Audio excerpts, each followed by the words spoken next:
भारतीय सिक्याती डॉक्टर तनजीद सिंह इन दोनों social media पर काफ़ी वायरल है। उन्होंने गुजरावाला के कब्रिस्तान में जाकर 2 मुसलमानों की कब्रों को बोसी भी दी और वहां काफ़ी देर तक रुकते रहे। ये क्या कहानी है, आइए जानते हैं।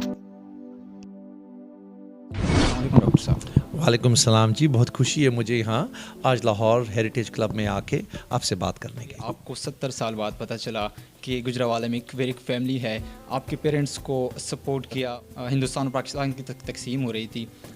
फिर उसके बाद जब आपको 70 साल बाद पता चला तो आपके तसव्वुरात क्या थे उस फैमिली के बारे में?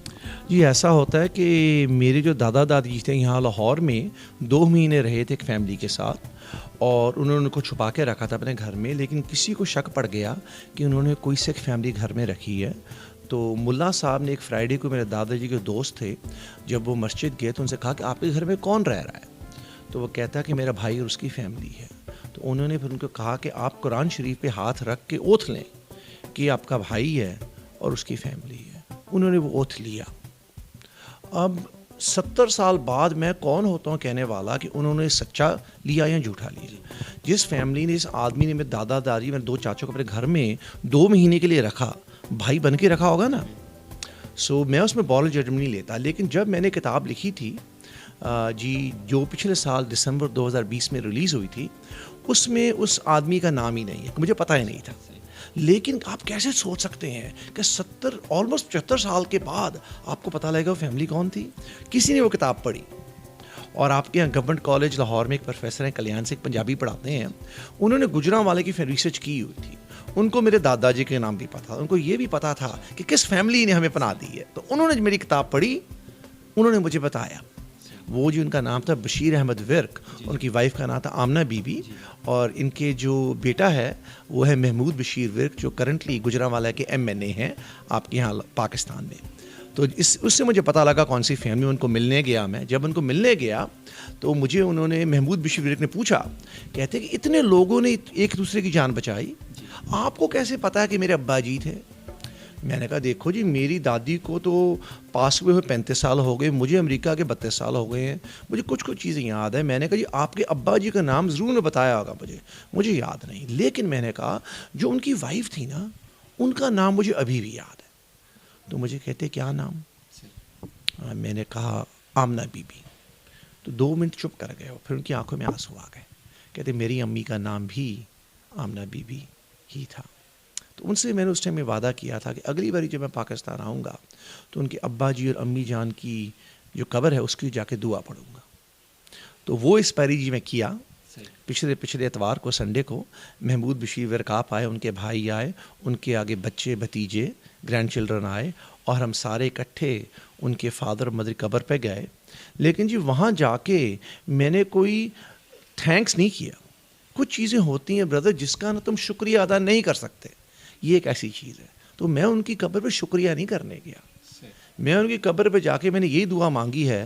पहले तो जाकर कब्र के पैरों की तरफ ना मैंने जाके किस किया है, पैरों की तरफ चुमी की है। सर मैं यहाँ पे एक चीज़ ऐड कर दूँ, जब आप आए वहाँ पे आपने विज़िट किया तो कुछ लोगों ने तनकीद का निशाना भी बनाया। आपने एक इंटरव्यू में ये भी क्लियर किया गया कि मैंने वहाँ पे सिर्फ बूसा दिया है, ना कि मैंने सजदा किया। सजदा तो एक सिख मज़हब में भी हराम है, मतलब मना है, और इस्लाम में भी। मैंने सजदा नहीं किया। जी मैं जब गया था ना, हमारे सिख धर्म में, सिख मज़हब में हम कब्रों पर जाके सजदा नहीं करते हैं, हम कहते हैं मत्था टेकना। आप लोग कहते हैं सजदा करना, हमारे अपने मत्था टेकना है। सो इसलिए मेरी ज़रूरी था कि मैं वहाँ जाऊँ।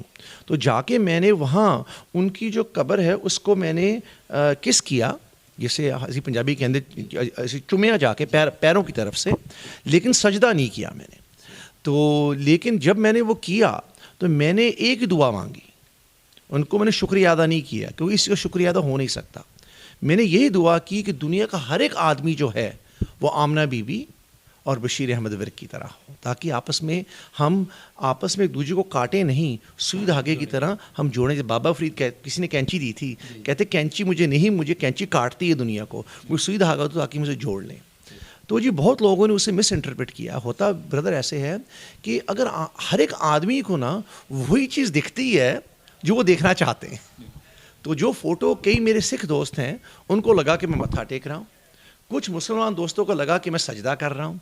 लेकिन जब उनको मैंने बताया कि मैं वहाँ जब गया तो मैंने ऑलरेडी सोचा हुआ था, तो मैंने जाके वहाँ किस किया है और जाके ये दुआ मांगी है कि दुनिया का हर एक आदमी जो है उनके जैसा हो। फिर लोगों को बात समझ लग गई।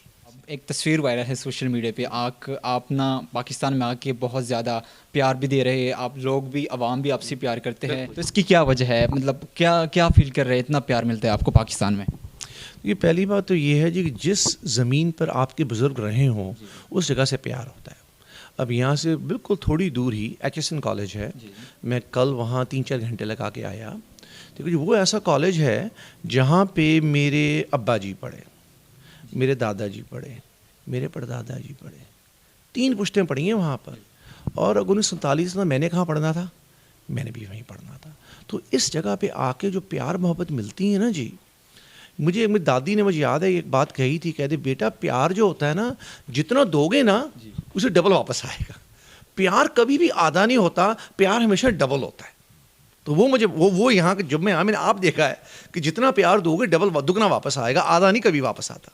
तो ये हमारी फ्यूचर जनरेशन के लिए है कि हमने कैंची का काम जो हो गया ना 1947 में, उसके खून के जो धब्बे लगे थे ना, हमारे बुजुर्गों ने लगाए थे कलेक्टिवली, उनको हमने धोना है। वो कैसे धोना है? प्यार मोहब्बत से। पार्टीशन से पहले हम लोग ऐसे इकट्ठे होकर रहते थे, पार्टीशन में ऐसा हो गया। अब हमने प्यार मोहब्बत से पहले तो अपने हाथ खोलने एक दूसरे के, फिर दोस्ती बढ़ानी एक दूसरे का थ्रू सोशल मीडिया, ताकि वो प्यार मोहब्बत दोबारा आए। सर आखिर में जो जितनी भी रिलीजियस कम्युनिटी है जो नफ़रत फैलाते हैं, नफ़रत के नाम पे इंतहा पसंदी तशद्दुद करते हैं, उनको आप अपने अंदाज़ में क्या पैगाम देंगे? जी मैं तो यही कहूँगा जो बाबा फरीद ने कहा था कि कैंची छोड़ दो। अगर आप सोचते हैं ना कि मेरा धर्म जो है वो कैंची चलाने से बढ़ता है, वो गलत बात है। दुनिया का मुझे एक धर्म बता दो, एक बता दो धर्म जो कहता है जो सियालकोट में हुआ वो ठीक है।